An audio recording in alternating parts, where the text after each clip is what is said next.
I am with the author of the Phantom Menace Project.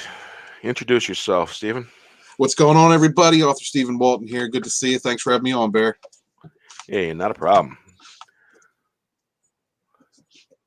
So, 100 subscribers, huh? So, yeah, I hit 101, I think, in the wee hours of the morning. That's beautiful. And I was at 99 on I think it was the 13th. And then on the 14th, I hit 100. And it must be one of those folks that keep their sub-channel list hidden, because normally I can find the notification that pops up on the bell. You have a new subscriber. Right. Because sometimes I do a subscriber roundup and thank the new subscribers, but things have been kind of so hectic, I really haven't been able to do it. And you would not believe how many tabs I have open in Firefox. Yeah, I'm sorry. I'm sorry. Bear started late because of me, and that's because I was eating dinner, and then I was checking out Jessie Milestone's last video. I love her. You get her not subscribed to Jessie. Go subscribe to her. She's so great. Oh yeah, she's awesome. Yeah, she just gone to see the Joker. She had a Jeff on her bed. It's funny. It's like Jeff's just laying on a bed in the background on his laptop, just and every now and again he'll look over like she mentions that he doesn't like Mission Impossible 2, and she does, and he just kind of looks over and nods and then goes back to the computer. And then at one point she says, people on the internet don't come after Jeremy the way they come after Anna. And she said, well, that's mostly because Jeremy's always wrong. And Jeff looks over and just nods and smiles. It's pretty funny. And I think those two are a cool couple. I think they're gonna make it. Yeah, I think it's a great thing. Yeah. I've certainly gotten a kick out of watching their interactions with one another. Yeah, well, the first time that she announced it, or just made it on in one of her videos, she comes on and she says, she goes, well, I haven't been making any videos recently because I've been effing Jeff Hicks and World Class Bullshitters all month. I was dying. Yeah, she's my girl. She's from Philly. She's an Eagles fan. She's also a part of the Phantom Menace volumes. I think I'm hoping to get her into volume 2, but I think she's going to be in volume 3. She's writing a very important message that I think needs to be stated. And as far as the SJW culture and how they call everyone Nazis, and she, they do that to her, and she's Right. Jewish. She's Jewish. She's a woman. And they come at her and attack her and say these things. I think it's gonna. I think it's gonna be a very impactful message in as far as the overall volumes of what she's gonna be committing, and I'm looking forward to reading it. I'm just waiting for her to get it done. Yeah, I think the Ancestry website. I did the Ancestry DNA, and one of the things I thought was interesting is I had 2% Jewish ancestry. Wow, yeah, so did I. I have 2%, I believe, yeah. And I was just like, that's really interesting, because I'm pretty sure it's probably from my dad's side, because that's the English, Scottish, and Irish side of the family. And it's possible. Hail, no way. How you doing? Hail, no way. He just joined hail, the chat. Christy, too. How you doing, sweetheart? Good to see you. She was here earlier. I think she's wrenching for Gary. He's live right now too. Oh yeah. Everybody's streaming on a Tuesday. Everybody's crossing stream, Yeah. which is, like I was saying to you earlier, I think that's healthy. That shows growth in the Phantom Menace. Yeah. Yeah, he said he wasn't going to be on for long. Well, he's doing a lot of push for a NOS right now, and he's been getting pushed back from the Drekkies. It's been sickening. I made a video for a NOS. Gary pretty much said put the word out, so that's what a lot of Sporking Newscast did the same thing. Our co-host on Friday nights, the Drekkies are going insane. All the SJWs over there that don't understand Star Trek like this. I really believe that if Paramount was still in control, which which wasn't Roddenberry after season 3 of TNG, but those people worked with Roddenberry. They continued the traditions. Those are the same makeup artists. Those are the same visual artists, the same directors, the same writers, the same actors, the same guest stars, the same, I mean, it was the same culture that existed in Star Trek all the way up to the end of Enterprise, with these reoccurring people that kept recycling through because they respected what came before them. And now you have this Trekkie culture that does not respect what came before them, and that's so obvious, if you can stomach watching through just the first season of Discovery. It's like, would it kill them to pick up a base book that covers everything? Right. That gives you the history, canon base. Right. We used when you follow the Grateful Dead and you collect their live recordings, there's a book that's called a Dead Base. It lists every show played, every song played. Wow. Yeah, and they make the same thing for TV shows. Basically, a history book of the show. It'll tell you everything in the book that happens. Mm-hmm. And they make them. You can get it. I mean, shoot, you can go on a Star Trek wiki. And because Star Trek wikis, sure, it's made by public people, but everything in there is referenced and linked. Mm-hmm. Otherwise, the wiki will remove it if there isn't a reference. Mm-hmm. I do believe.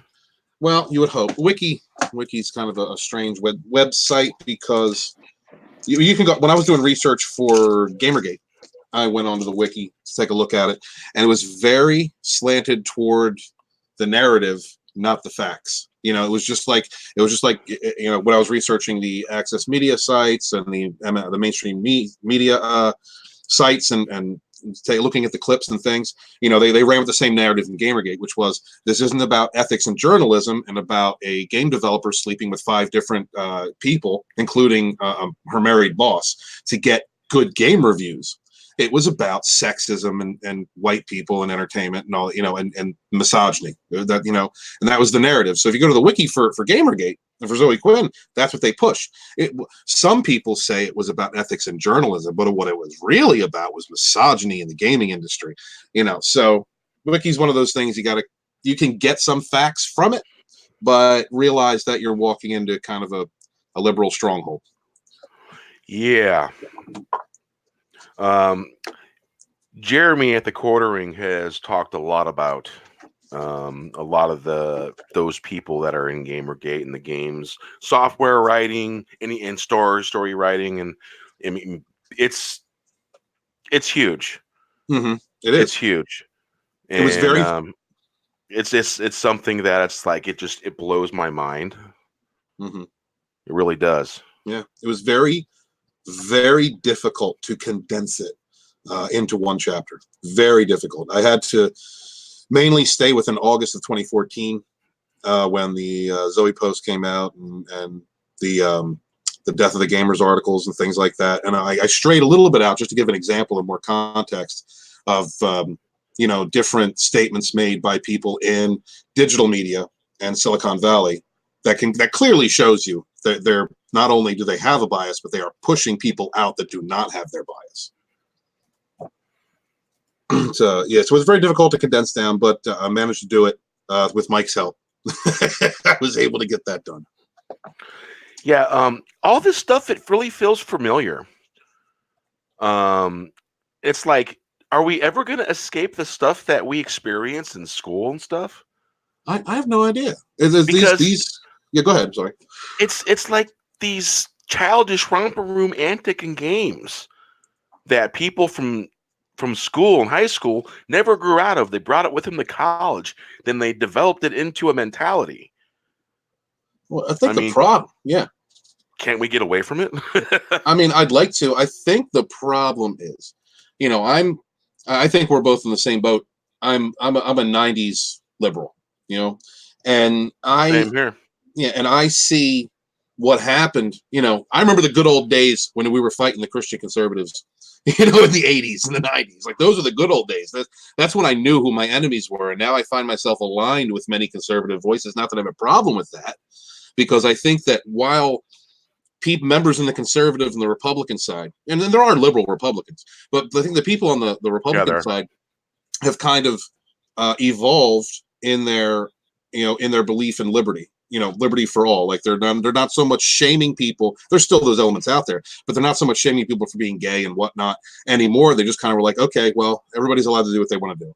And at the same time, you had people getting into teaching positions at universities, high schools that had this very far left bias. And so now, instead of going to college and going to a place where you can be surrounded by many different ideals and develop in a way that allows you to see from different perspectives, and then get to really hone your critical thinking abilities. Instead of that, you're being indoctrinated, and now these indoctrinated people have gone from the whiners in high school to the bullies in college, and they come out into the workforce and try and force their ideas upon everyone else. And it's sickening to see, because the same people that were picking on the nerds, the geeks, the sci-fi kids in the 80s and 90s, they're now in control of these franchises, and they're not fans of it.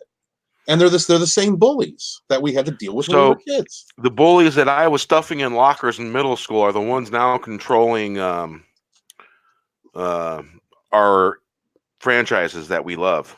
Yeah.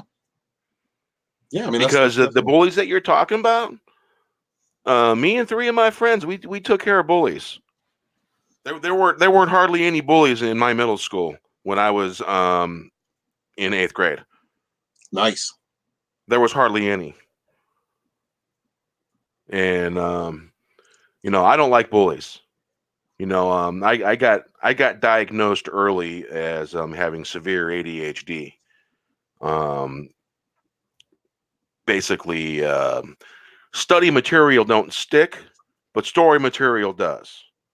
Mm-hmm. It's difference in how I can learn, and that was discovered early, and I got bullied over it big time. Mm-hmm. And so yeah, I don't like bullies. I don't like bullies either. I will go after a bully. When I was growing up, I was on the one street in the entire neighborhood that had single homes.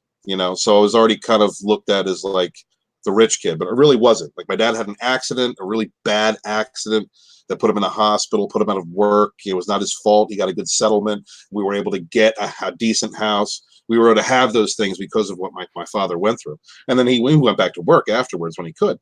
But so that perception kind of gave people that rich kid kind of look in a middle class to lower middle class neighborhood. Plus, there was the neighborhood right next to us was in the middle of white flight, and the middle school that I went to was in the heart of that, like where the flight had already been taking place for years. And so there was a lot of racial aggression from the black kids. Not all the black kids. I have friends with plenty of those black kids, thank the gods. But so when I went to school, grew up in Gary. Oh, well, yeah, I've been through Gary. Okay, brother, you know what I mean. Mm-hmm. So I'm from the ghetto.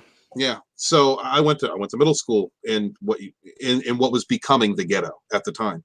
And so I got picked on for being white. I got picked on for living in a single home. I got picked on for being a pagan. There was just another thing to lop on. Oh, look, that guy's wearing a pentagram. He must worship the devil. I dealt with a lot of bullying then, and I had the option to be one of the cool kids in my neighborhood. Like, people with my sister was one of the cool kids. They used to go to my sister and say, hey, Steve could be one of the cool kids. Why is he hanging out with so and so and so and so? My answer to that was, well, so and so and so and so are the kids that are always getting picked on. Those are my friends. I'm friends with the misfits. Those are my people. I chose to ally myself with them because they were good people. They were just oddballs who they were the nerds and the geeks.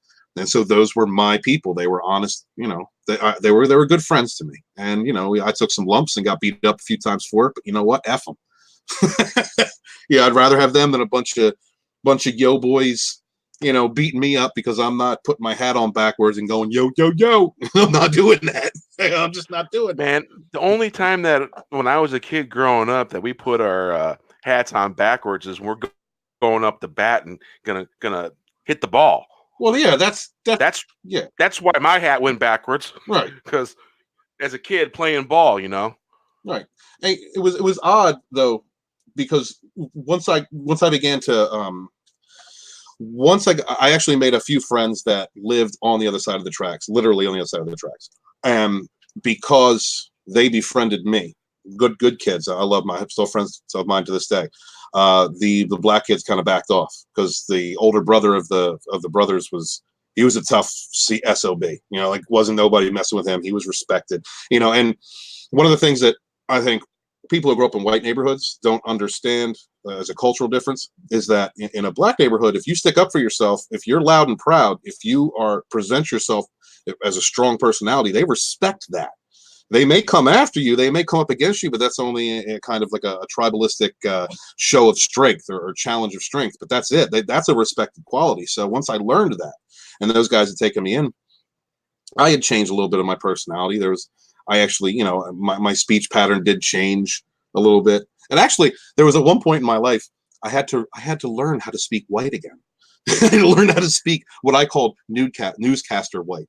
So in other words, you spoke bubonics. Yeah, I did. Yeah, I did for a here. little while. Yeah, but it wasn't a cultural appropriation thing, and it wasn't, I'm trying to be a cool kid. It was, these are the people I was hanging out with. These are the people and that that's were my what friends. they spoke.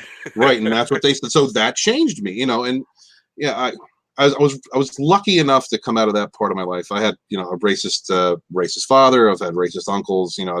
I feel lucky that even though I had racist people in my family that were teaching me the wrong way to think about others, and even though I dealt with a lot of racism from minority communities, I was able to come out on the other end not being like that myself. I consider that a personal achievement. It could have been very easy for me to just go, well, F N words and all that, but I didn't do that, and I'm proud of myself that I was able to do that. Well, I felt very fortunate because my friend Jamar, growing up in Gary, Indiana, I knew him since I was 7, and we drifted apart for a while. And back when we were like 17, 18, ran back into each other, and he gave me an education. I mean, I already had an education about how Gary was, but he gave me a more in-depth.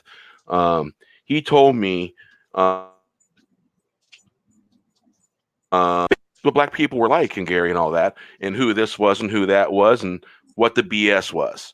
And I felt very fortunate that I got to have an eyeball into different cultures, and so lived it. So now when I go to I've been all over the country. I've traveled east. I've traveled west. I've followed the Grateful Dead all around the country. I followed other bands. Dead. Oh yeah, and fun times, man, great times.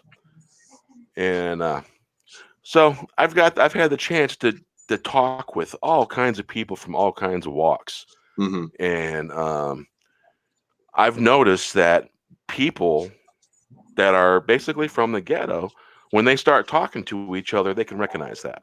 And I run into it all over the place. And people know who you are, and they get a feel for it. It's a sixth sense when you're from the ghetto, because you got to survive there. And there's certain things when you're there that you don't do.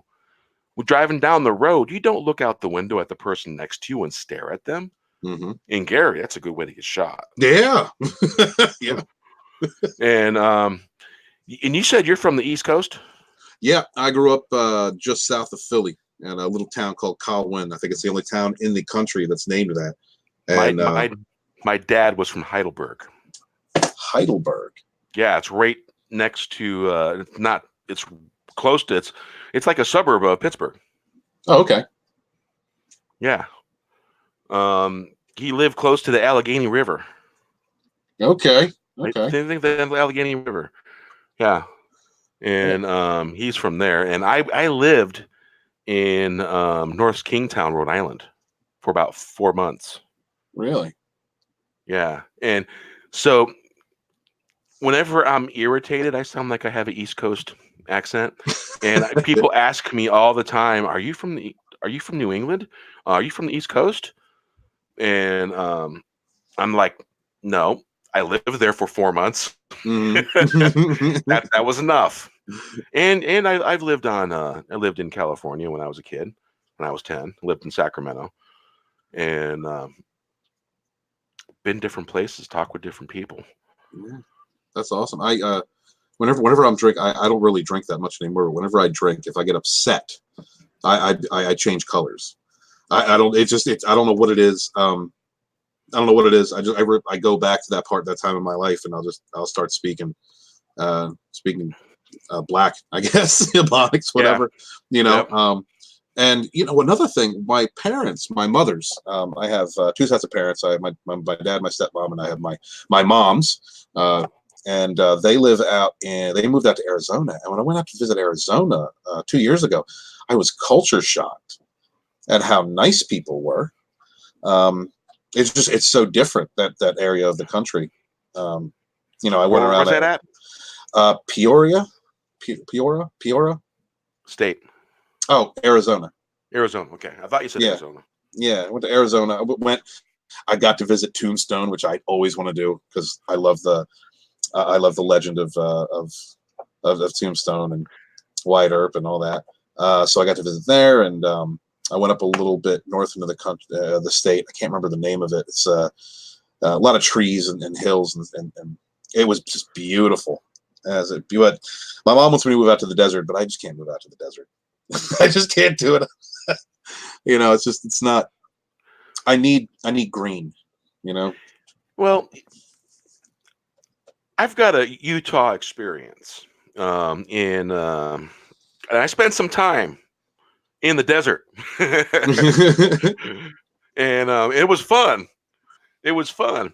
It was, oh man, it was the summer of 1998, and it was the Other Ones summer tour.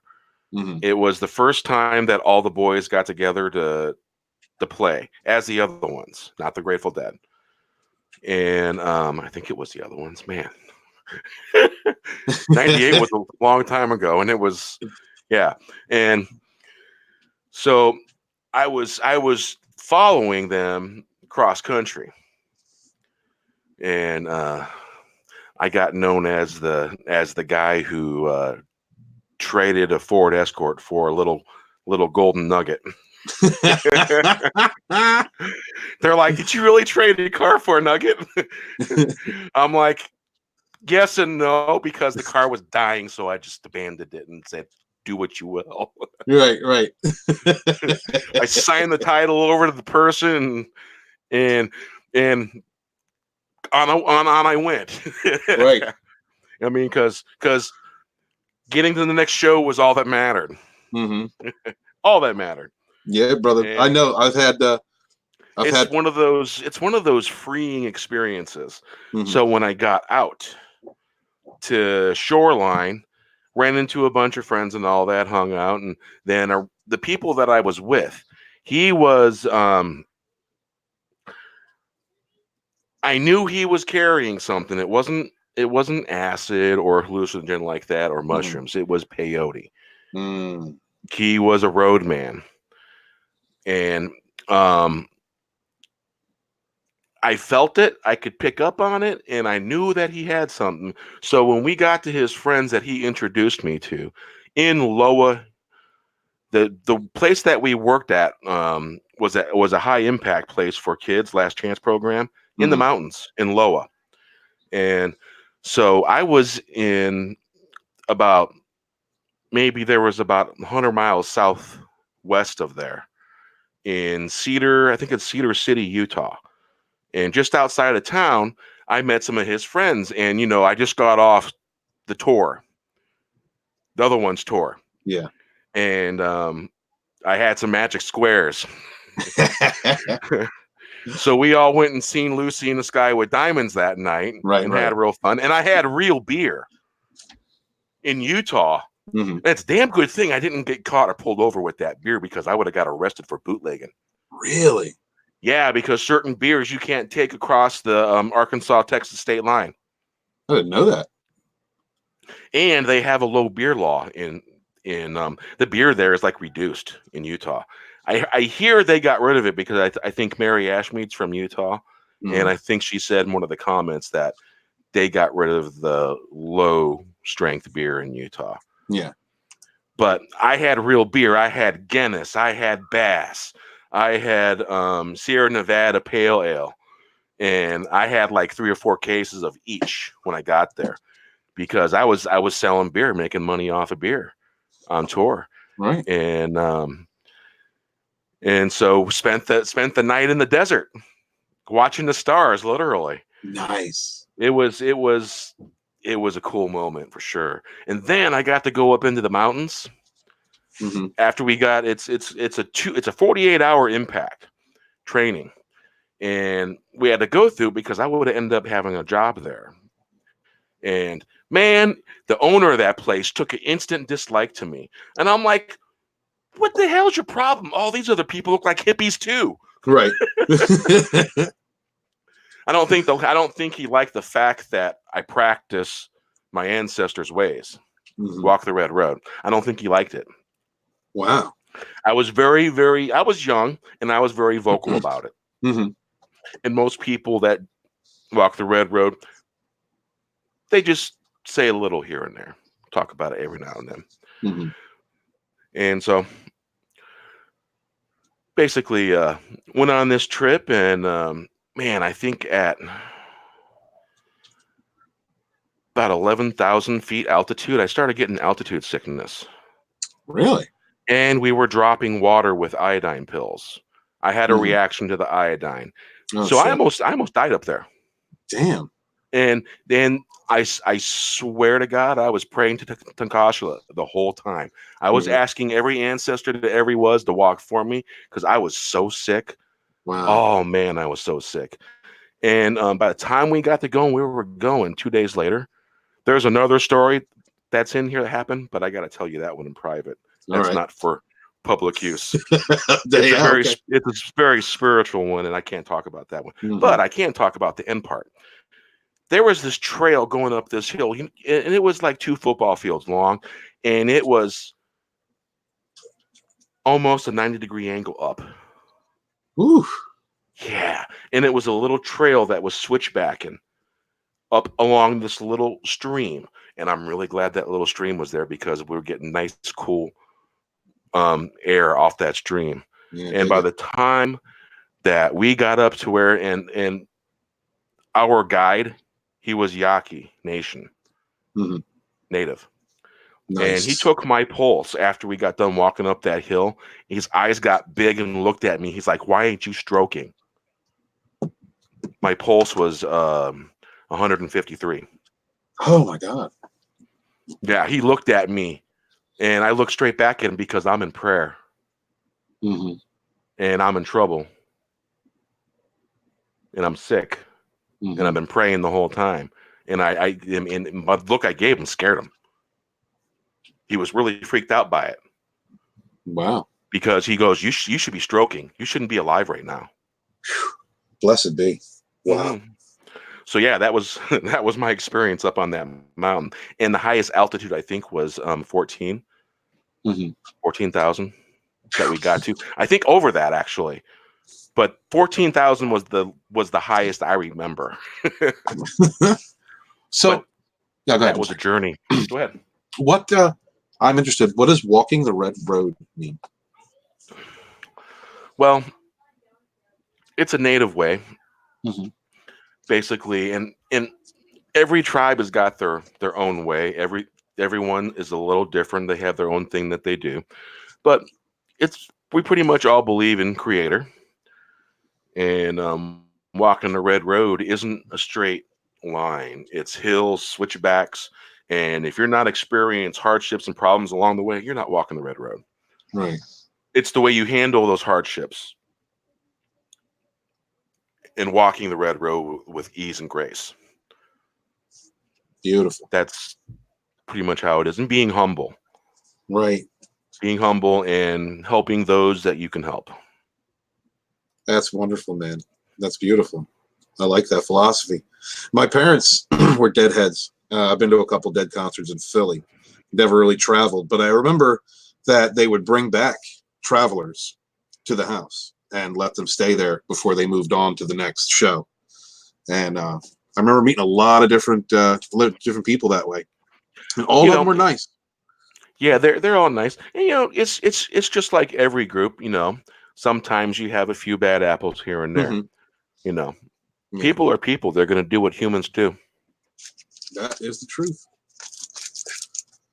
That is the truth, and that's why, the same thing with Phantom Menace. When there's always going to be one or two out there. You can't label us all misogynist or racist or blah blah blah. There's going to be guaranteed one or two out there in Hey, every Final group. Death Stars in the chat. Hey, what's up, Final? How you doing, buddy? Glad you could join us this week on Friday. Hey, guys, just stop by to drop a like on the stream. I'm at work. Ha ha ha. Got a jet. Peace, brother. Peace. Whenever I hear somebody say jet, I'm happy. Mary Mayhem said it on her show the other day, the other week, and I was like, aha, cool. Yeah, it's kind of an East Coast thing to say. Yeah, well, she's Kentucky. Yeah, I like her. I like her draw that she has. Yeah, I've spent some time in Tennessee and Kentucky here and there traveling, and really nice folks down there. Yeah, although you don't want to go wandering around the hills up there by yourself, though. That's one thing my dad warned me about. He goes, if you ever find yourself in the hills in Kentucky or Tennessee, don't wander around. He goes, to wander around, you got to be invited, and you're a stranger. Right. He said, don't wander around. He goes, the best thing that you could do is go to the local bar and be real polite and have good manners and then move along. Mm-hmm. Yeah, well, I mean, that's an entirely, still to this day, an isolated culture. And a lot of the hill mountain towns in the south and in the middle of the country, there's a very strong tradition there. And I don't have much interaction with it. I've been through those areas. I was a truck driver for a while, but I wasn't really ever able to stop and taste the local culture, I had a small sampling. We were in the Smoky Mountains in Tennessee, and one of those small highways that has restaurants along the way. Mm-hmm. We stopped, and we were going down to the Palace Theater in Louisville, Missouri, and we stopped in Tennessee on the way, and we went in this restaurant. And the clatter and the eating and the forks hitting plates and all that and the talk and conversation, it all went silent. As soon as we stepped in, silence. Wow. And we were all a bunch of hippie looking people, walking in there. Right. I got hair down to my hair and I looked like a biker hippie at that point in my life. And because, at events like that, security guards always touching the back of my belt line because like I have a weapon or something. Like, do you people think I'm a weapon toting biker or something? Jeez. Right. And so anyway, everybody stops, looks, turns, and we wait to be seated, and everyone's still staring at us. The restaurant's silent.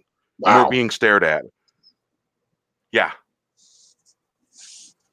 And I'm just like, ooh. So the first thing I did was, what do you recommend? Because when you go into a place you're not familiar with, you ask that waitress what they're familiar with, and you get what they recommend. And the people will see that you order what the waitress recommend. They'll treat you nice. Wow. I had the grits. Were they good? Oh, good. It was good. It was good. I have honestly, I've only had that kind of reaction once, and that was my first date with a black girl. Took her out to a nice seafood restaurant. She's a beautiful, beautiful young woman. She had these brown eyes that were dreamy. They were the kind of brown that can only be compared to like a crystal blue. And we went out to this nice seafood place one time, and we walked in, and everybody went quiet. I was like, wow, this is a thing. That was when I realized it, Like, this is a thing. This kind of racism, because I never really experienced it before like that. Because I grew up in around Philadelphia area, where just so many different types of people living there. And, you don't really get that. But yeah, that culturally is a huge difference once you get into the southern areas and the southwestern areas. Yeah. I drove through a particularly horrible snowstorm through the panhandle of Oklahoma and the whole panhandle of Texas. Blizzard. We're talking like feet of snow fell within a matter of 20 minutes. Really? There was 2 feet of snow when before there wasn't. Oh my God. And it started in the panhandle, Oklahoma. And the only reason why anybody was driving anywhere because the trucks were packing down the snow. And I was driving my little 1981 Toyota wagon, rear-wheel drive, and got cardboard in the front. And I think the highest temperature on the inside of the cabin with the heat I could get it up to was 50 degrees. Oh my God. 55 maybe if I was lucky, because man, it was freaking freezing. And the heater was a good heater. It's just it was cold. That is cold. God. Yeah. And I could see 2 pink dots in front of me, and basically it was first and second gear and third gear here and there a little bit, all through the panhandle. Wow. Crazy. Did you eventually have to stop, but were you forced to? I stopped and got gas because basically all traffic pushed snow out of the way of the trucks and all that. And then once I got out of Texas into Arizona, Texas, Arizona next, right? Texas, New Mexico. Got into New Mexico, snow went away. It was mostly just cold and icy.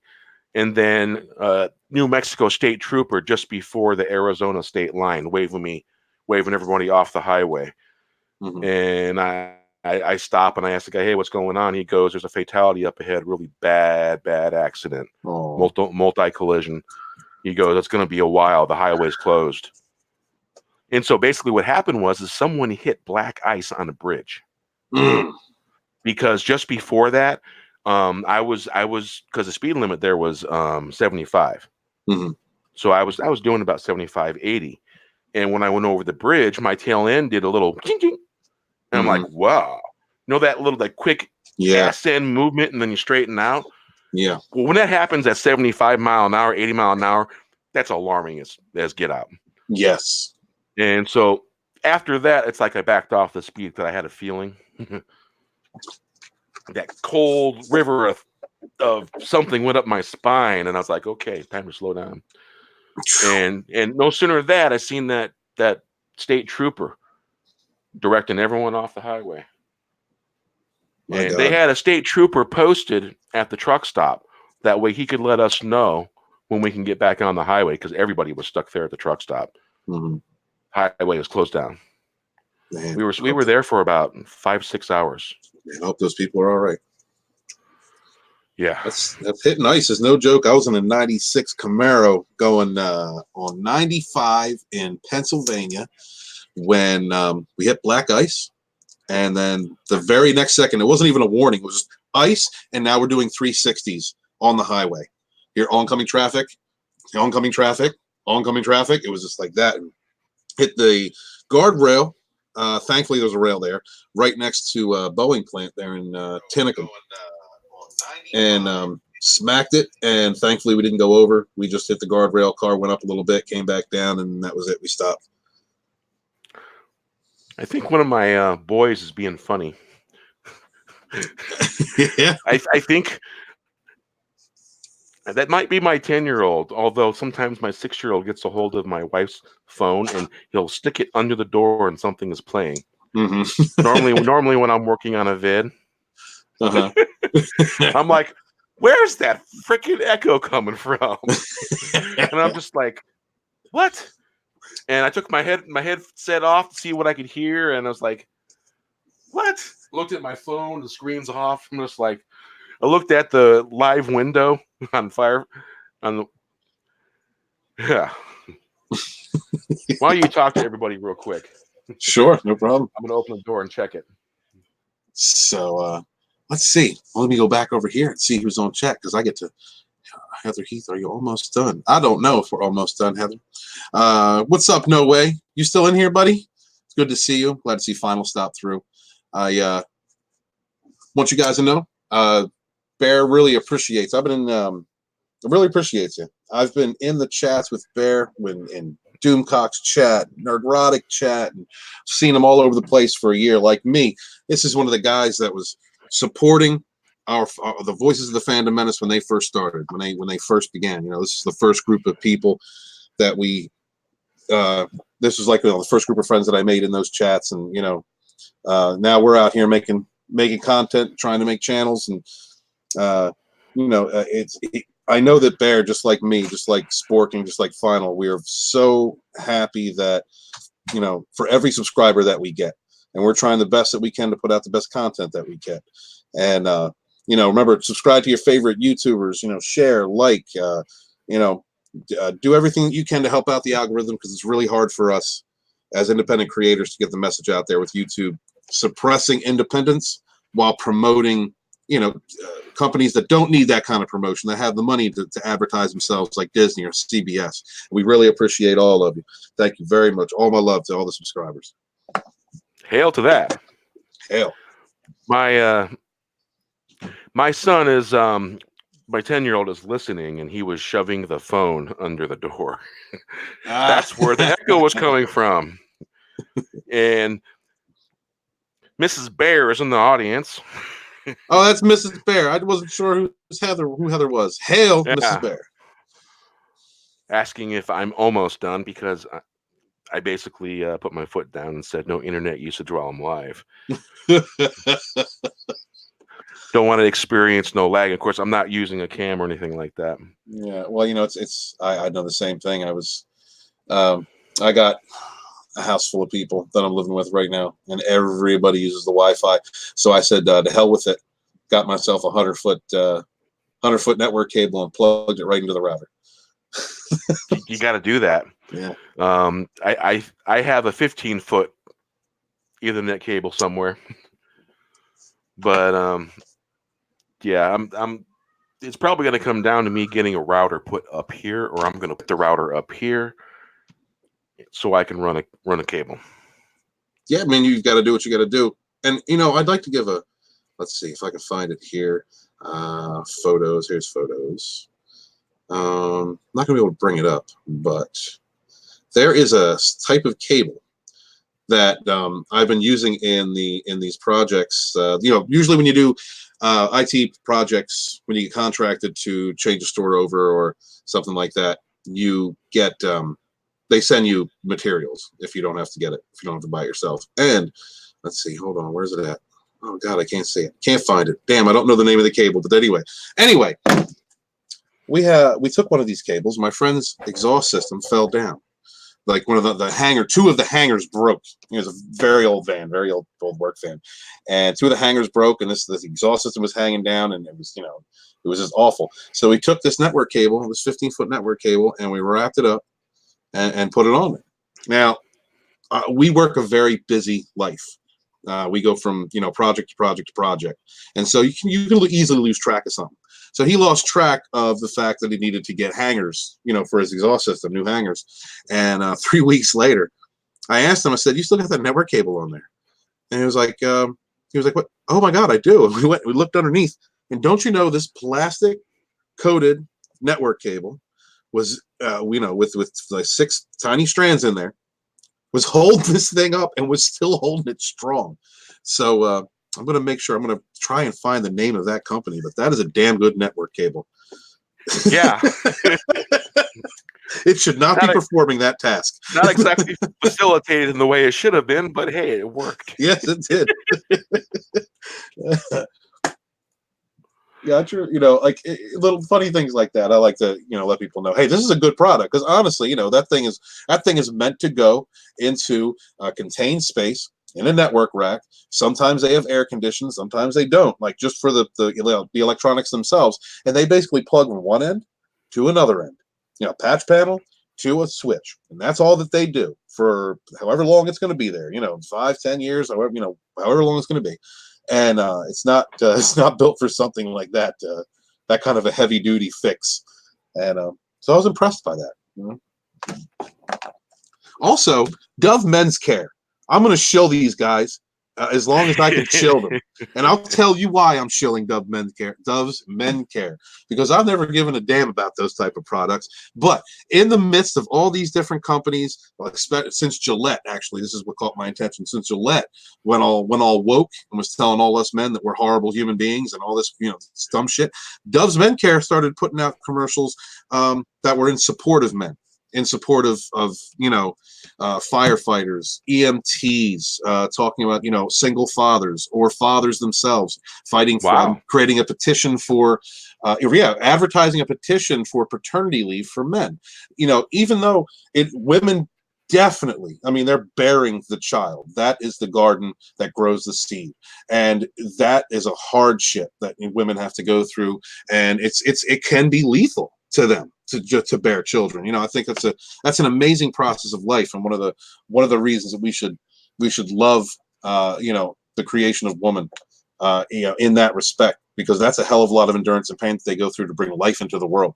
And but the man who is there, if they're doing their job, is supportive of that woman, is taking over some of the responsibilities that woman can no longer perform, is making sure that child coming into the world is healthy by taking care of the mother. So that does exhaust men.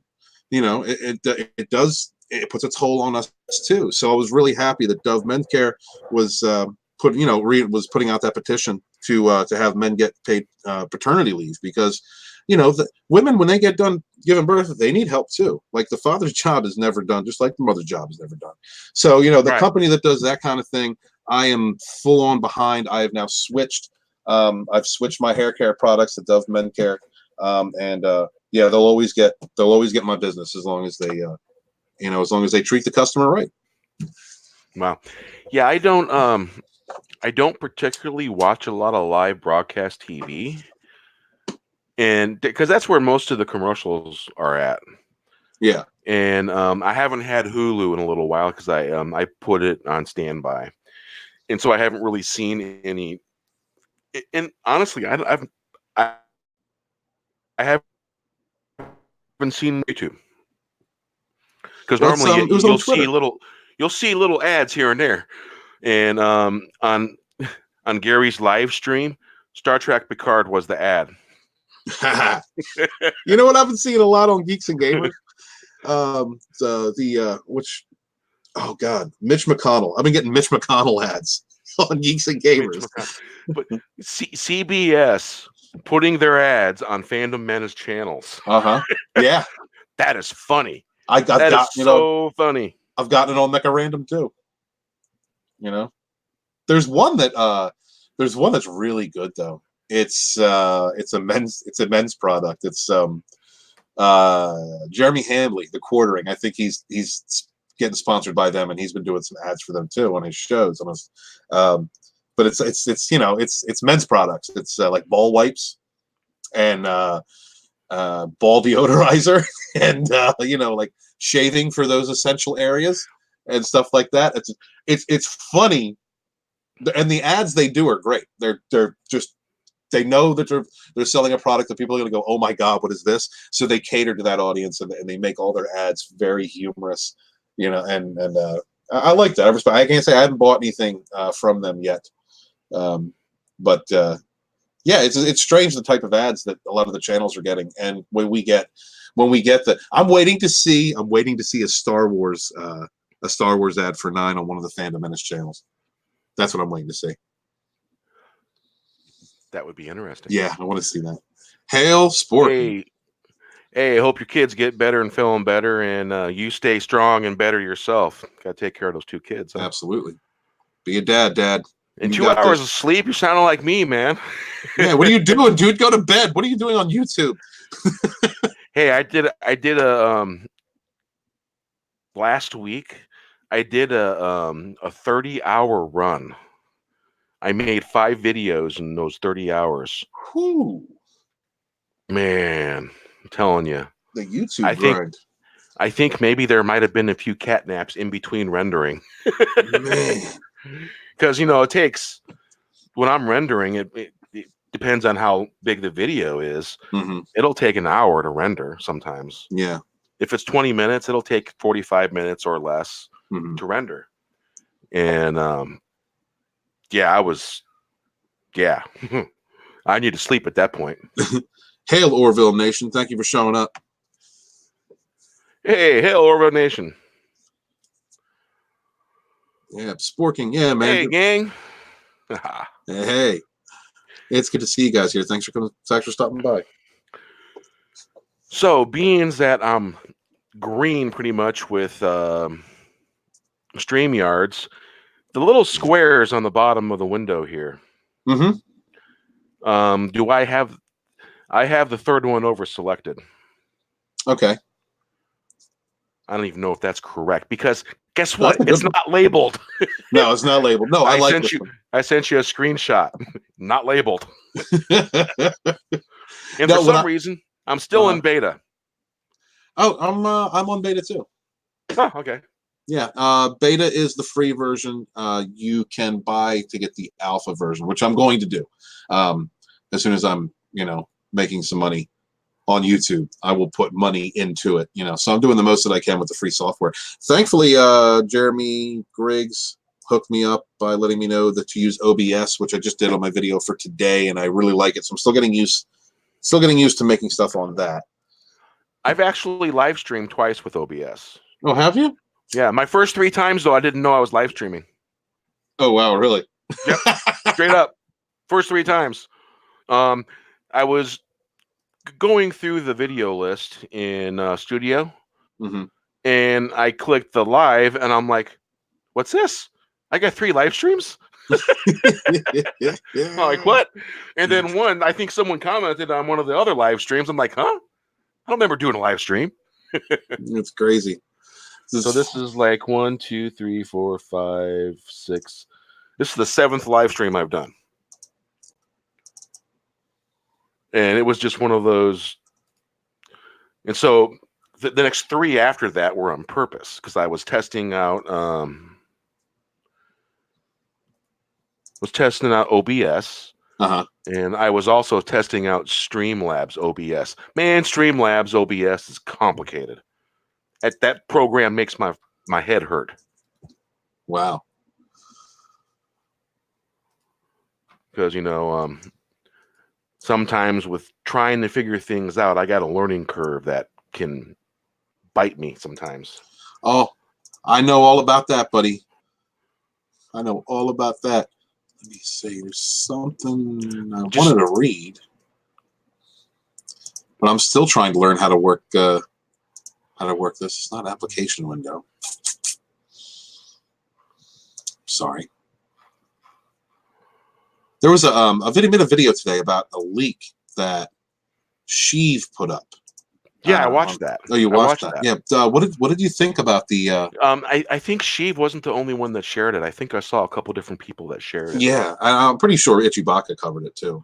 And amongst the 1,000 tabs I have open in Firefox, it might be open somewhere. Yeah,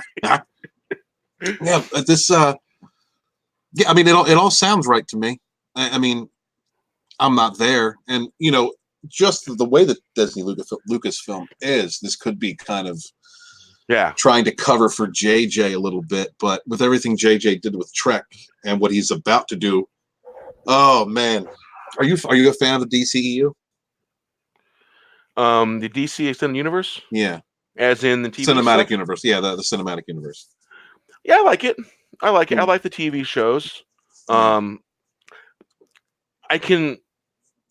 can watch some of them and just tune out the woke stuff, but I've been noticing in the Arrowverse, in the early stuff in the Arrowverse and Flash, there has been some very borderline preachy type things going on. Oh yeah, very subtle.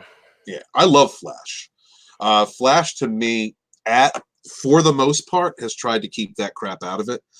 They've been able to give you good characters without flying a flag about what gender they are or what race they are, which is great to me, because I don't give a damn what a character is I want a good character. You know, like that's I've never cared, never at all.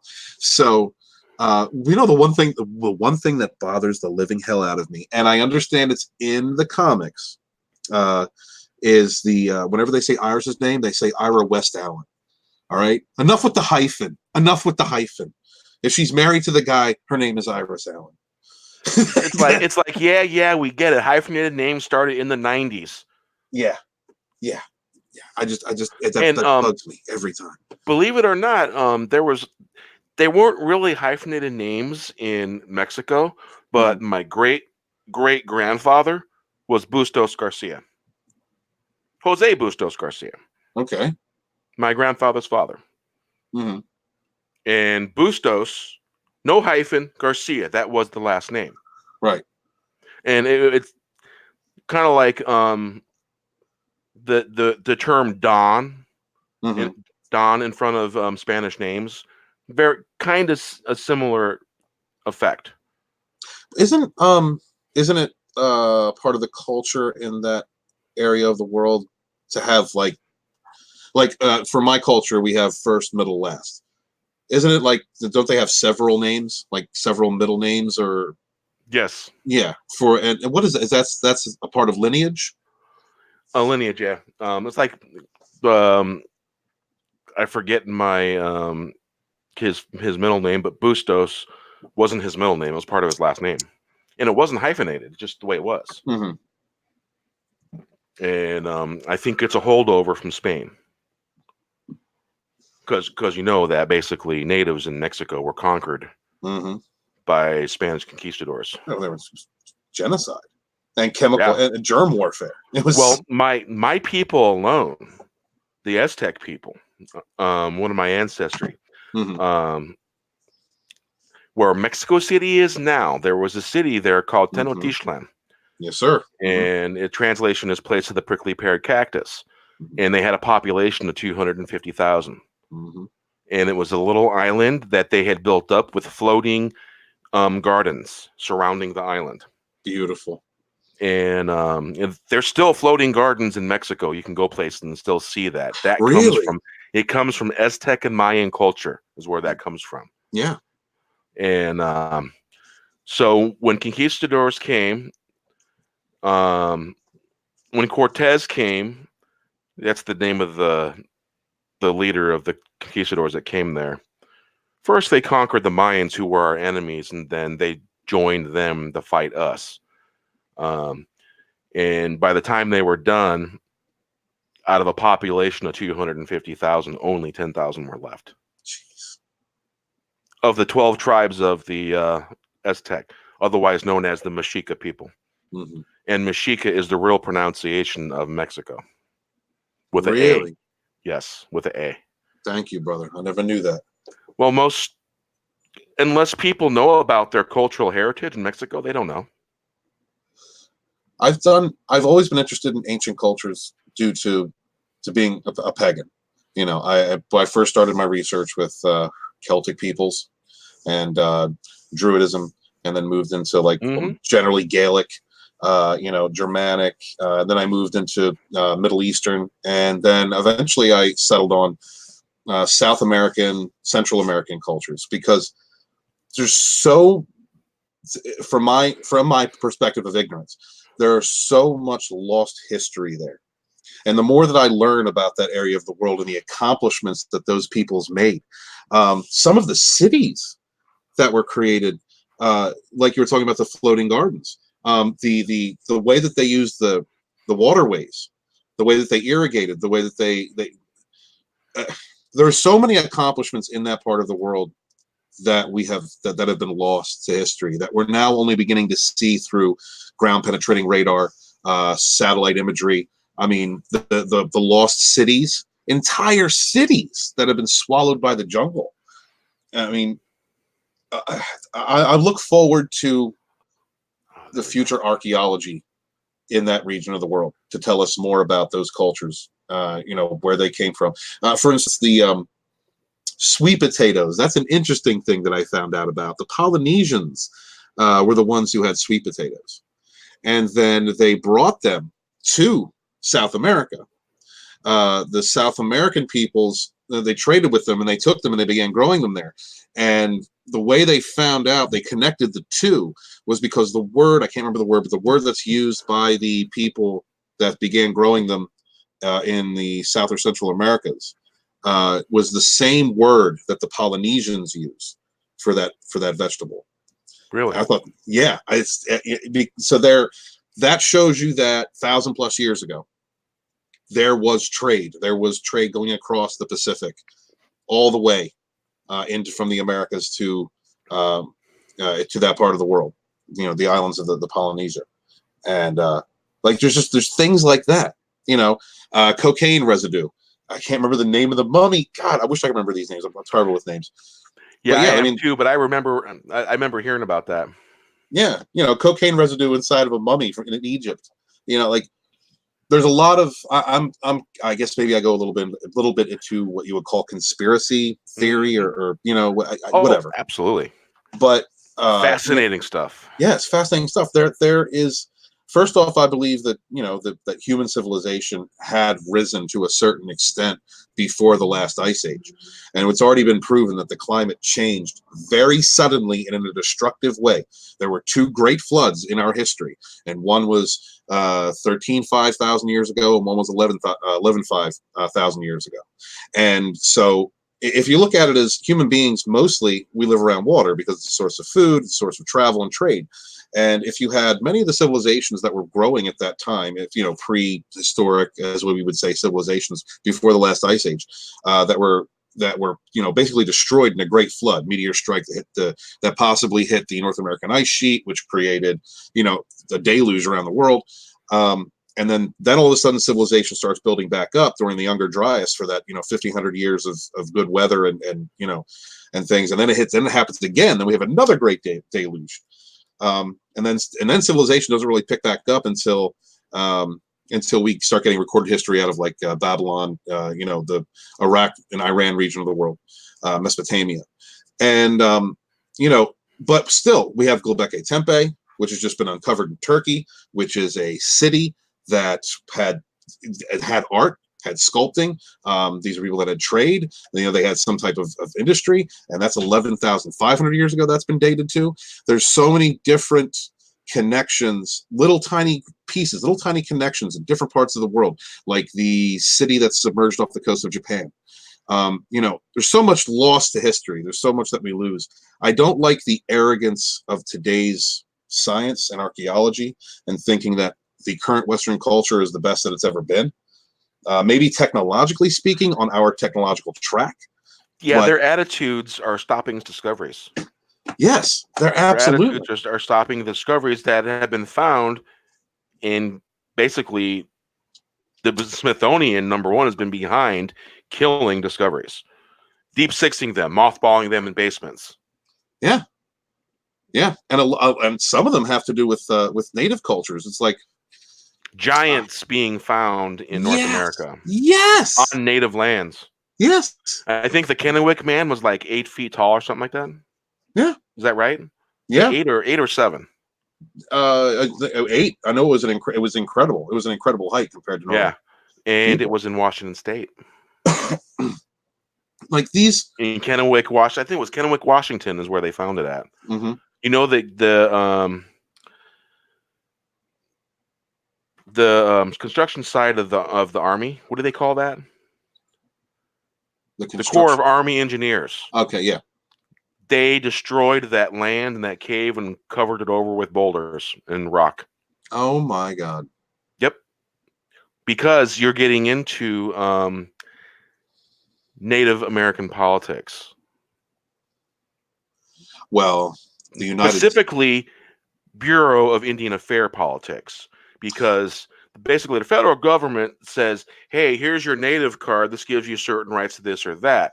And so it creates, I believe that creates strife. And it's always caused problems. The government, since the time of, before Andrew Jackson, but a lot since Andrew Jackson, the government of the United States, my government, one of the things I've been ashamed of my government is the treatment of Native peoples ever since they went to the Black Hills and carved a bunch of white faces in that sacred mound. since they've been going into that area and they've been digging up uranium on tribal land and poisoning the native Sioux there. The oil pipeline that President Obama should have shut down, or they should have redirected, that was going right through the water source for the Sioux there.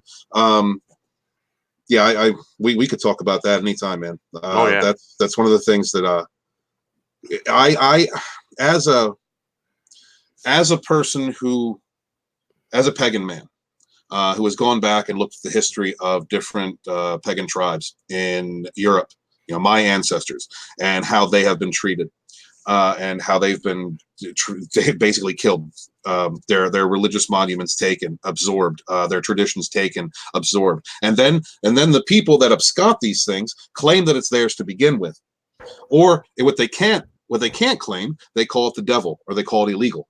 And so when I hear stories about other native peoples being treated that way, that strikes a chord in me.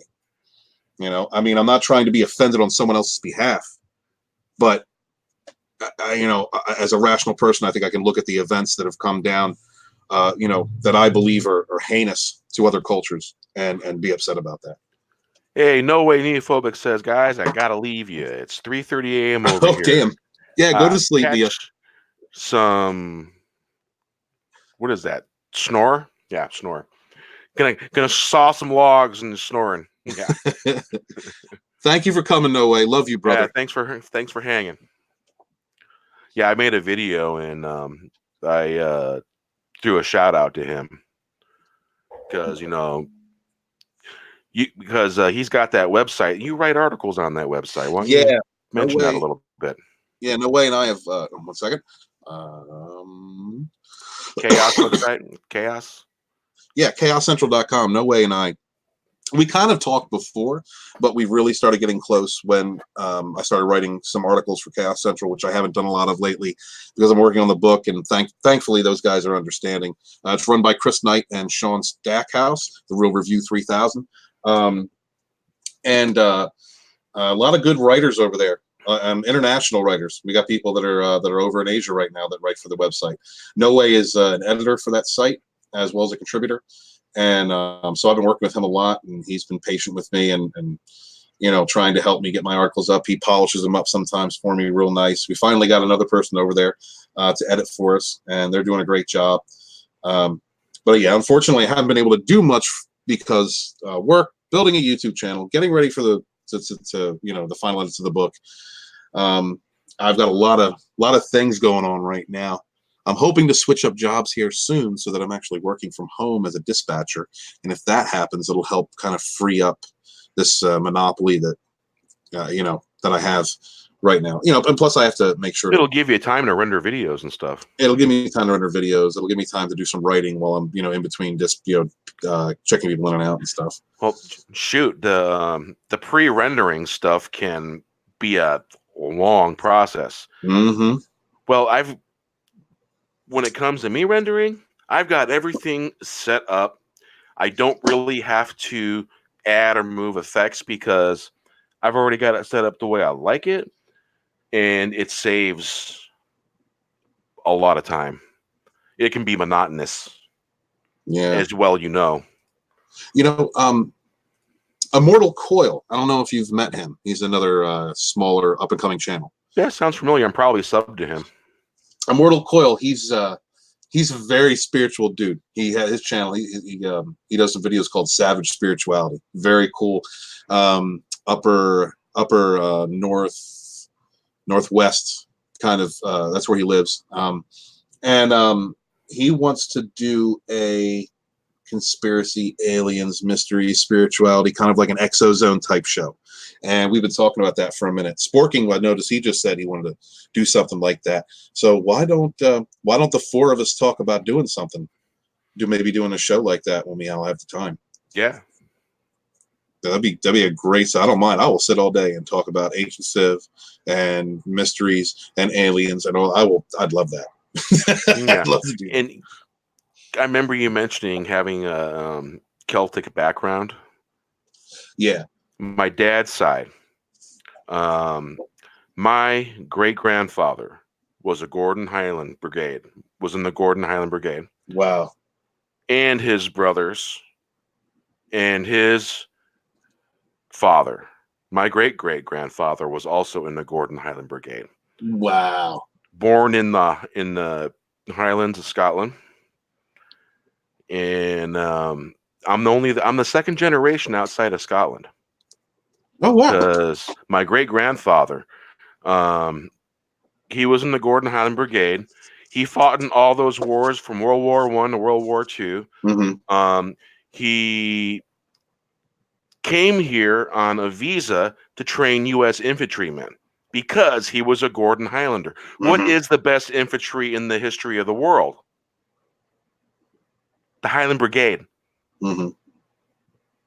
The Highland Brigade in the history of warfare was the only one to stop charging horses with long spears. Hot damn. Until that was done, no one had ever done it before. And that was William Wallace that did that. I love that story. Oh, man. I love that story. Makes me crazy. Yeah, now I will admit that my introduction to that story was Braveheart, and that is a romanticization of, it's a fictional representation. Not by much, but just a little. There's some embellishing for sure. Yeah, and so I started looking at the history of William Wallace and that time in history, and I'm very conflicted. I'm a Scotch Irish English, little bit of Dutch thrown in there. Well, and, basically, do you know why the Irish and the Scots have a problem? Explain it. Well, the Irish came and fought with the Scots when for William Wallace, mm-hmm. and they also came the day that Robert the Bruce fought at Bannockburn and won Scotland's freedom. Mm-hmm. They also helped then, but not that long after that, the Irish needed our help, and we didn't help. Wow. The Scots didn't help, and I believe it's because of all the bickering of the royal families and the Scottish royal families. Wow. All of that maneuvering that you've seen with Robert the Bruce's father, that stuff was real, man. That stuff was straight up for real. And it was brinkmanship and maneuvering over property and titles. Yeah. And that's the one thing that William Wallace was pissed about.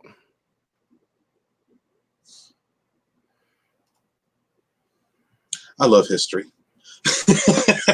Me too. Oh man. Especially when my ancestors were in it. Yeah, yes. Oh, and we want to go back to Celtic times? I'm pretty positive there were Druids in my family. Well, the Druids, interesting you should bring them up, had 3 major strongholds.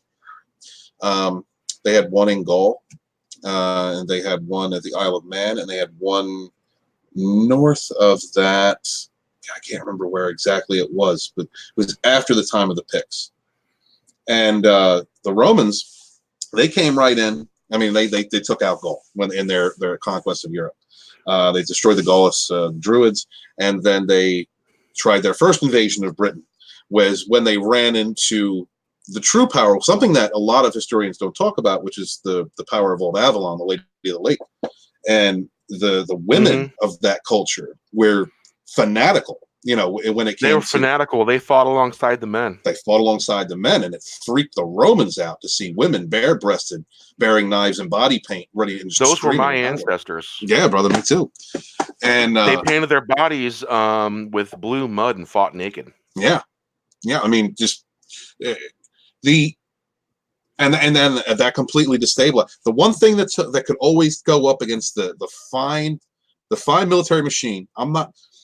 I was never a fan of the Roman Empire, but I have become a fan as I've been able to be impartial, objective, and respect cultures for their own achievements.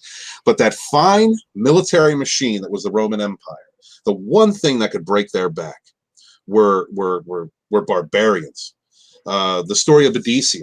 Have you ever heard the story of Queen Boadicea? I think I've read it. It's been a while. Boadicea was, this was during the time of the second invasion, the successful invasion. And the Romans had actually, instead of just coming in and trying to bully everybody, they'd made alliances with some of the southern tribes in Wales. And they came in, they were allowed to land there. They were allowed to land their people and start creating forts. And then from there, they began making treaties and alliances and attacking different tribes in Britannia. One of those tribes that they attacked was I can't remember the clan, but one of the princesses there was a girl by the name of Boadicea. The Romans came in, they killed the dad, they raped and killed the sisters, they killed the mom, and left Boadicea alive. And this freaked her out, and she went warlord on them. A lot of the different tribes have been kowtowing. She actually gathered up many of the local tribes in the area to fight against the Romans. Built up an army, went down to Londinium and sacked it. After they sacked Londinium, they were going to go across country to sack another Roman city. Then the Romans followed them, basically on their heel. The way the Romans won was by basically choosing the ground on which they fought, which was a Roman tactic, creating a wedge formation, and they were able to destroy the barbarian army. Boadicia's body was never found or recovered, much like Spartacus. They got that wedge formation from the Greeks. That's where they learned that from. Mm-hmm. Well, yeah, specific Sparta. They're the ones that came up with that wedge formation, I believe. Mm-hmm. Also, the fall of Rome, it was the Visigoth, led by King Alaric. Yes, and the Goths didn't necessarily destroy Rome. As a matter of fact, when they went in there, they adopted many of the Roman philosophies. They, instead of destroying it outright, they took on the Roman legal system and science and construction. Didn't they become the Eastern Roman Empire? Eventually. The Eastern Roman Empire was based out of the Byzantine Empire. That was the modern-day Turkey, I think. And at that point I think at that point in history, the empire had been split. You had an emperor in the east and an emperor in the west. But I mean, really, what killed the Western Roman Empire was famine and disease, which weakened them. One of the first plagues that hit the area, and then they were cut off from trade. They were being attacked from North Africa, and then getting attacked by the Goths and the pagan tribes from the north. And that pretty much put the Western Empire into a dark age. The Eastern Empire did try and reassemble to go on a quest to reassemble the entire empire, but it eventually failed because of the Persians. I think the Persians were fighting with them at the time. The Ottomans, I think. A lot of crazy history from those times. Oh yeah, I mean, I guess Sporking News podcast just can't help themselves. Okay, I'm going to bed, but I am more knowledgeable about the topic than sci-fi. Oh, Sporking. We're going to get together with Bear and Immortal Coil. That was 622. Oh, it was. Well, yeah, we'll message him. We're gonna definitely plan some kind of show out so we can talk about this this kind of stuff. I'd love that. Constantinople capital, Eastern Empire. Mm-hmm. Orvil Nation says. That's it right there.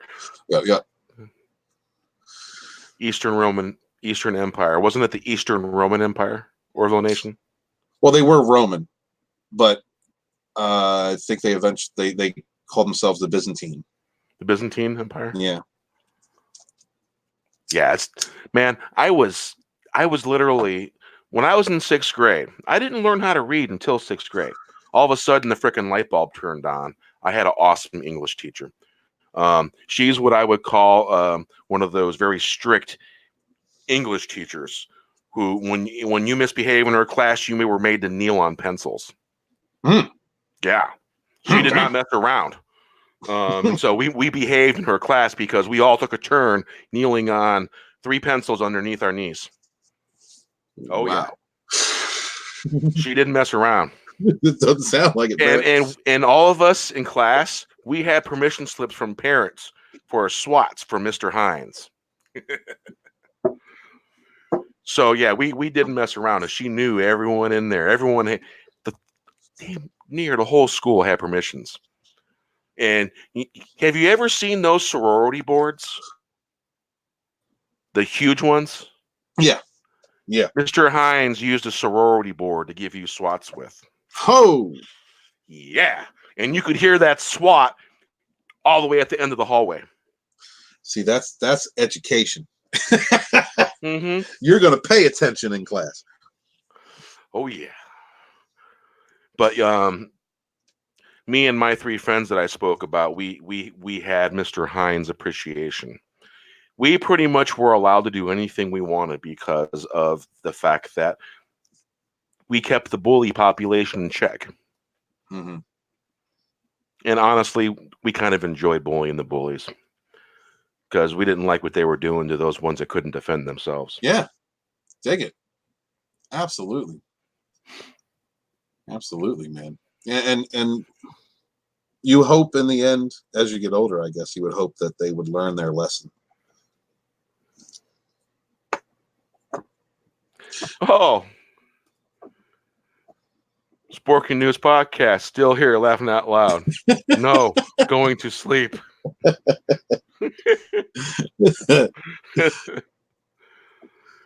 Oh, my God. Just... I have a long day tomorrow. I think I'm going to have to head out, Bear. I'm sorry. I'm having a great conversation, but I got to get up early. I got to go work on Wayway. Just to end, I was making another video about Star Trek Picard. Some articles that I found that I hadn't really done anything about. And Egofastic Fun Time brought something up that was really cool. In Star Trek The Next Generation, the measure of a man, it's where that guy wanted to take Data apart and make more Datas. Right. But he didn't have the wherewithal or the knowledge to really do it. Mm-hmm. And basically would have killed Data. And the image from here, I'll do this before we go. I love Picard at that trial in that episode too. All right, let's see. Options.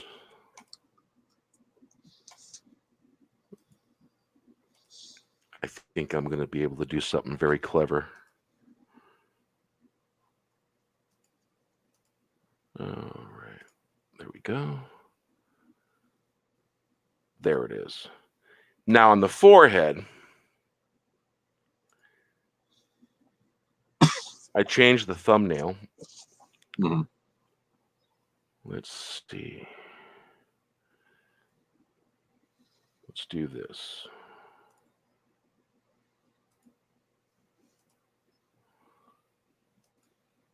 There we go.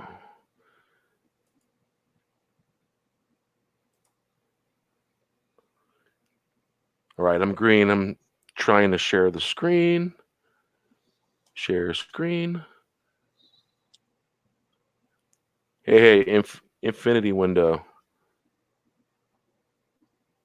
All right, you can see that, right? No. Wait, let me look on. No, I don't see anything. All right, here. What's it doing? All right. Application window. Where are you?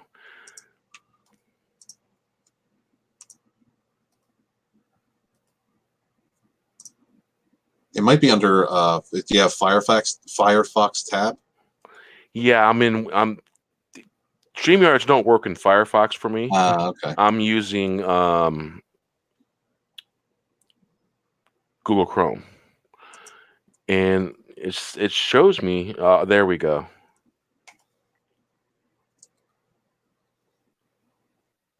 There we go. You see that? Yeah. All right. Right here, it kind of blurred out, but right here, mm-hmm. There was a F8. I think in some trailers it might have been blurred out, but on some of the other ones it's more clear. There's a F8 here. And Ego Tastic Fun Time was pointing out the F8, and he pointed out the fact that this here. Mm-hmm.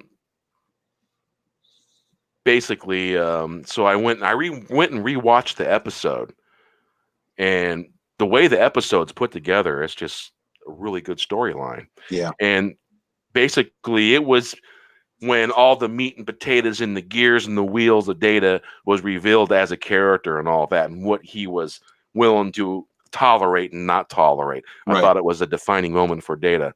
It's like, no, you're not going to do that. Nope. So, hey, I just did my first screen share. Yeah, nice. It wasn't painful at all. Not very much. You think those are androids? They're the same skin color and eye color as Data. He, Egotastic Fun Time, he seems to think that they're androids. And he pointed out that episode, and it's like, yeah. I'm not opposed to there being more. I mean, it's not going to be a product of Soon. It'll be Soon's technology, I would assume. And in some of the trailers, they showed B4 in that drawer. Yeah. Or it could be Lore, because Lore was dismantled and put on ice, basically. But yeah, he was Lore was a psycho. Lore was a great character. Lore was a great character. He was a great character, but he was still a psycho. Oh, he's a psycho, yeah. But Spiner did such a good job. I mean, playing multiple characters like that. You know, so much good writing. Wonderful actors in that show. I was so happy when they hit their stride. In the third, about toward the end of the third season. But the fourth season on is just classic science fiction. The best science fiction on TV, in my opinion. Love that show. Sporking News Podcast. Thank you. Good night, Orvil Nation. No way neophobic. Damn it. Need sleep. I can't. Quit, you guys. Point. Oh, all right. Well, we're gonna force your hand because I've got to head out. So yep. So go to bed, Sporking. Yeah, go to bed, Sporking. If you guys can check out our show on Friday nights at 7. It's going to be me and Bear and Sporking and Final Death Star. And this week we're going to have special guest John Talks on, and we're going to BS about this week in entertainment news. Hope to see you there. Thank you. Yeah, I better change the thumbnail, huh? Because I had I put Star Trek in the thumbnail thinking, oh, it's going to show up. Like, nope. We're still alive, by the way. I'm going to put that thing back. I've got thousands and thousands and thousands of JPEGs and images. I believe it. I think that one's it. There we go. Thumbnail back. So, everybody, thanks for tuning in. This is basically my 100 subscriber stream, and hail to the Phantom Menace. We'll catch you next time. Hail. Well, that was fun.